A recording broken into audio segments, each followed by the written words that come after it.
So welcome to the Highway 1 Gleason Beach ribbon cutting celebration.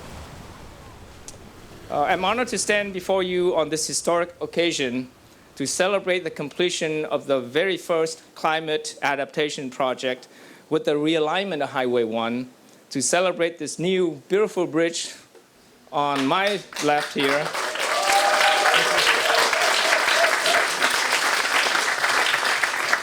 But as I reflect back, I really feel a sense of pride. And the pride is of the foresight and the vision of every single person sitting in this room. Because there are a whole lot of communities and a whole lot of politicians who are talking about today's current buzzwords, which are adaptation and resilience, right? But here in Sonoma County, we're actually doing it. I love this kind of weather. Today actually marks the end of fire season. Big deal.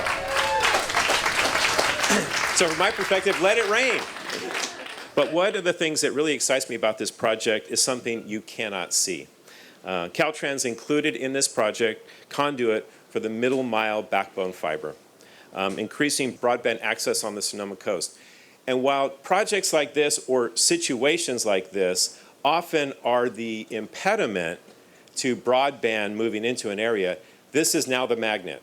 Because not only is there conduit in there, there's fiber in there. This here is what coastal resilience looks like. All around the state, and especially at the Coastal Commission, we think and talk a lot about how to make our coast resilient in the face of sea level rise and other climate impacts. But I want to congratulate Caltrans and specifically District 4 for taking a leadership role in demonstrating how it can be done. So I am proud of the strong partnership that we have built with Caltrans, and this project exemplifies what we can achieve when we work together.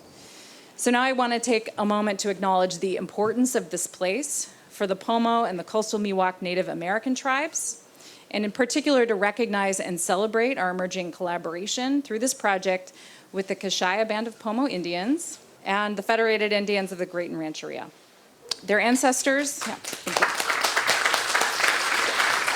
I'm sitting with you all, tribal people, with state agencies, state leaders, county leaders, decision makers, magicians of money and policy, but you're all referencing a partnership with sovereign people.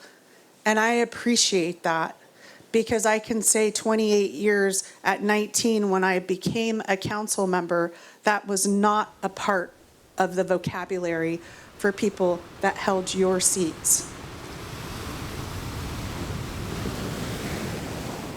Sea level rise was the #1 issue when we were designing this project.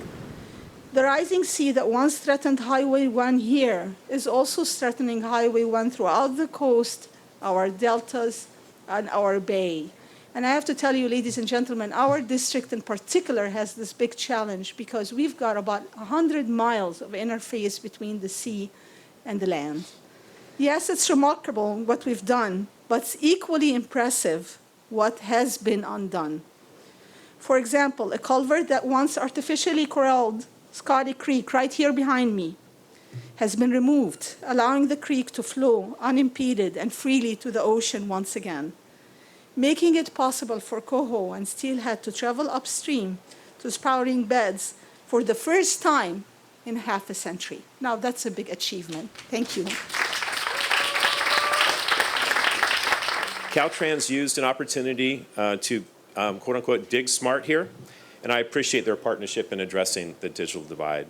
We would be here all day if I were tried to thank all of the Caltrans staff that have worked on this with us. So I will just suffice by thanking Director El Tawanzi, Deputy Director Nguyen, and for their leadership and for directing such a fabulous team. Thank you to all of you. 1, 2, 3.